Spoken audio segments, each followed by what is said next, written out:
In this video, we're going to continue our exploration of Mocha and how we can incorporate parameter tracking to have things like lens flares and orbs tracked to our scene, not to mention BCC Corner Pin Studio and actually inserting objects into shots. So I'm here in my 6C sequence for Mocha parameter tracking. And the first thing I'm going to do on the first clip here of the rock band, I would like to apply BCC plus lens flare. So in the effect palette, I'm in the BCC lights category. I'll apply lens flare to the clip. Entering into effect mode, and under the BCC lens flare effect, I'll click on the effects editor checkbox. And first off, just position where I want the lens flare to eventually show up. And again, there are tons to choose from where we can use our arrow keys to sift through all the various options. We can also go to a category. I'll select all in this instance. And I like this anamorphic 24. However, I find some of the components distracting just here in the middle of the lens. So I'm going to go to edit the flare, and we can see the individual elements that make up this lens flare. Let's choose stripe 2 and then just press delete to remove it. And also the polygons underneath, also deleting it from the lens flare. And once I click apply, we can see that it's still here in the position that we were looking for. In this case, I'll increase its scale a little bit, as well as its brightness.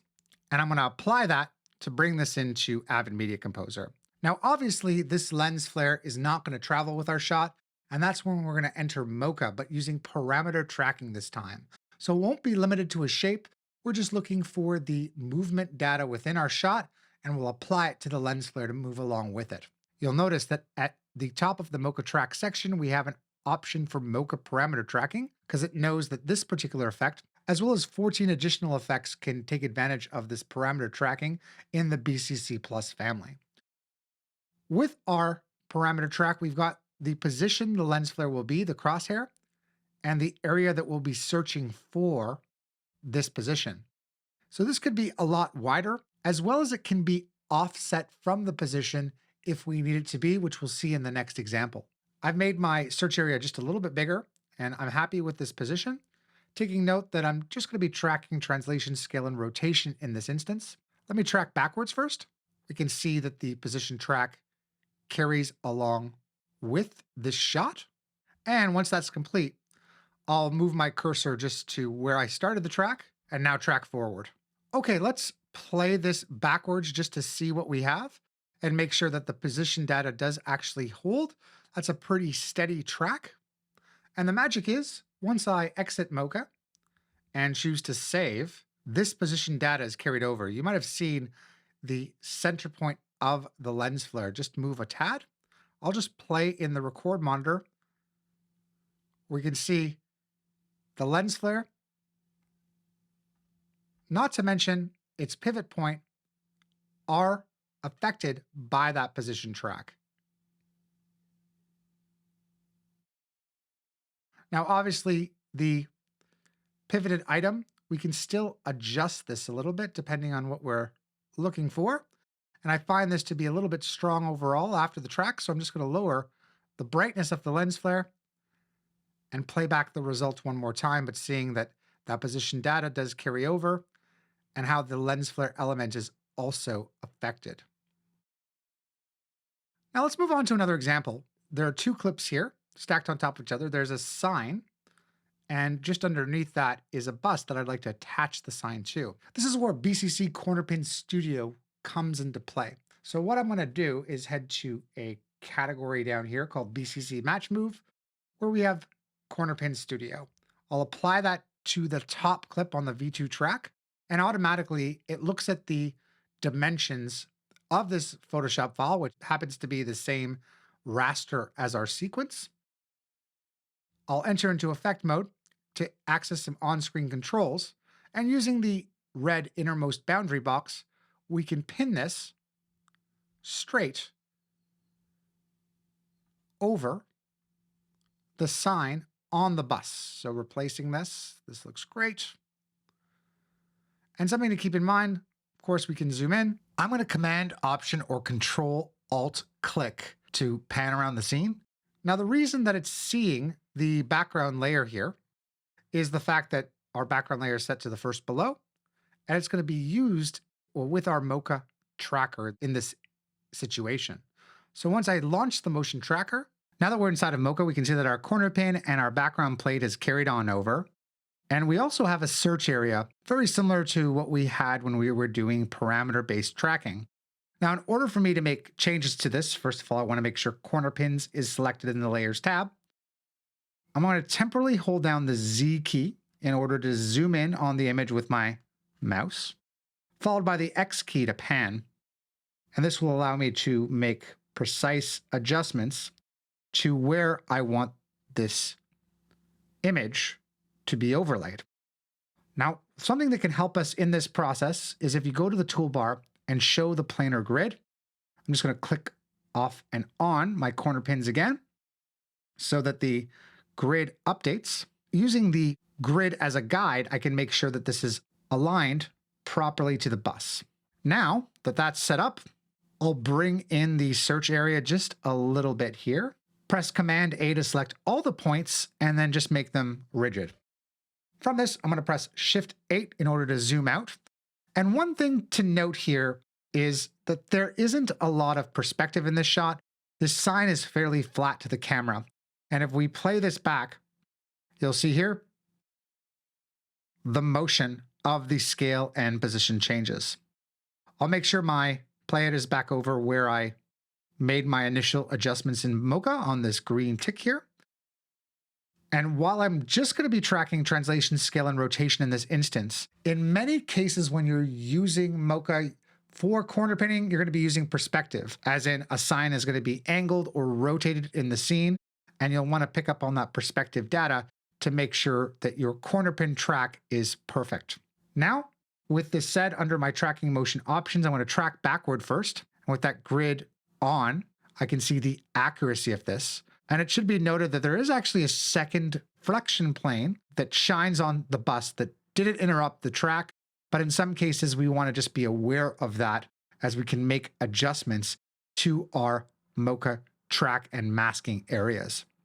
Now that I have a successful track, I'm going to track this forward and just note that this sign eventually goes off screen. And at that point, the tracking data is going to be thrown off, like now. So we get the warning box, not tracked properly.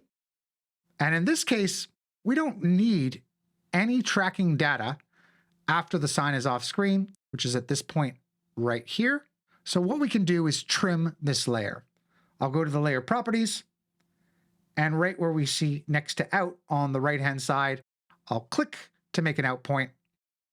And now I'll just play this backwards so we can see the track. It looks pretty accurate. If we need to, we can make adjustments. But instead, let me just click here to close out of Mocha and make sure to save this information. This all carries over. So you can see that Mocha tracking data now showing in Avid. And let me just, while still in effect mode, play this back so we can see that that track is pretty accurate. I'll zoom out, head to the beginning here, and just work at integrating this sign a bit more into the shot. So let me close out the corner pin section, as well as the Mocha tracking section for the time being. And let's focus on some of the other properties. Number one, we can go to color correction and turn that on. And in this case, play with the overall brightness of this, which I'm going to increase a bit, not to mention the gamma to have it more oriented into the scene. We also have a light wrap category here, similar to when we were working with Primat Studio, where it's going to look at the background layer and wrap a bit of the color of the background around the edges of this foreground corner pinned shot. Now, the last thing here is a bit tricky, where we have a flash of light from the behind bus that should illuminate this sign a bit when that occurs. And also the lens flare is currently behind the bus versus we want it to be in front. So we're going to do two things. We're going to close out corner pin, and we're going to head back to the BCC lights category, where there happens to be a light sweep effect. I'm going to select BCC Light Sweep, Option click and drag it onto the Photoshop file, but based on the order of effects, I actually want to put this so it's before the corner pin effect. So I'll just temporarily close out the light sweep properties and then just drag it so it's now appearing just underneath corner pin, and disclose those again where I can start to play around with the light sweep shape. So I'll increase the cone width, and now we can see some on-screen controls for this effect that we can take advantage of, including the intensity and its rotation, which we could try to orient a bit better with the actual lens flare. Play with the light center, and last but not least, just bring down that intensity so it's a bit more subtle. So what we want this light sweep to do is hit a maximum brightness at around this point right here. So in my record monitor, I'm going to activate or add a keyframe to this shot. And with the keyframe added, start to play around with the intensity of the light sweep. Bring that up a bit. And actually move just to the lowest point at the beginning of the shot where there isn't that flash of light. Add another keyframe, head back to the intensity and just bring this light sweep value down so we can see the transition from the very intense light sweep to something a lot more subtle at the beginning there.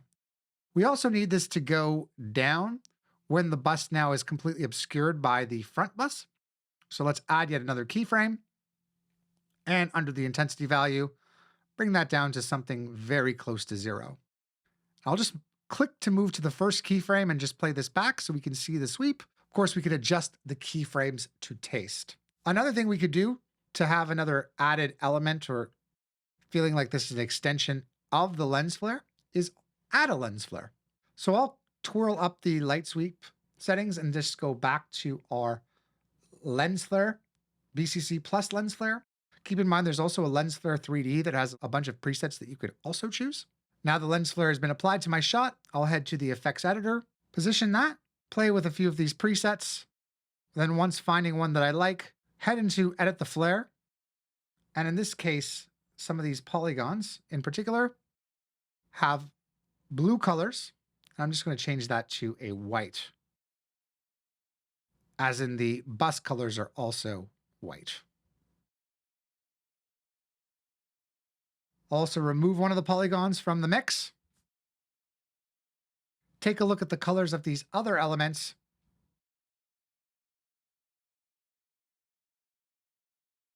And make sure that I've stripped most of the strong colors as well. Now that that's applied to the shot, I'll bring down the overall brightness of this and just add a little auto animation with some flicker. So just so that you can see that, we just have some random flicker happening with that lens flare, but we're still left to track this. So I'm going to apply this, and we're going to head to the Mocha Parameter track like we did the last time by clicking on it there at the bottom. In this case, I don't need to track rotation. And I'll start by tracking this just after that light becomes brighter. The behind bus becomes obscured by the bus that we're working on. I'll increase the search area here a little bit and start to track forward. Seems to be holding up fairly nicely. Excellent.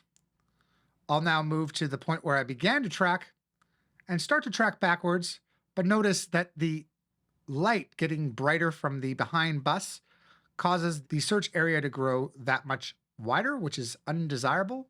So I'm going to move just before that happens and actually change the search area. And by changing the search area, we're able to do this without affecting the position data that's going to be transferred over to the lens flare inside of Avid.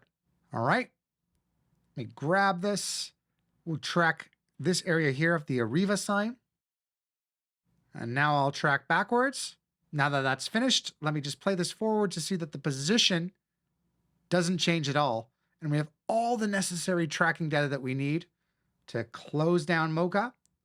And don't forget to save. And we'll see that that carries on over to our lens flare. Now, the best part is we don't need this lens flare to last very long. We just want it to be involved with the brightening here of the light to also affect the sign and the light sweep that we added. So I'll add a keyframe just before this happens and actually make the brightness much lower. Then find the height of where that becomes really bright, add another keyframe, increase the brightness, and then just make sure when it's no longer illuminated, the light, add yet another keyframe, and let's just bring down the brightness to 0. So we have a nice lens flare that reacts with the behind bus and then goes away when we need it to.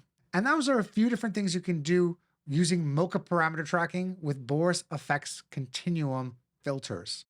In the next movie, we're going to explore a little bit more of now working with image restoration tools and using Mocha within our workflow from here on out.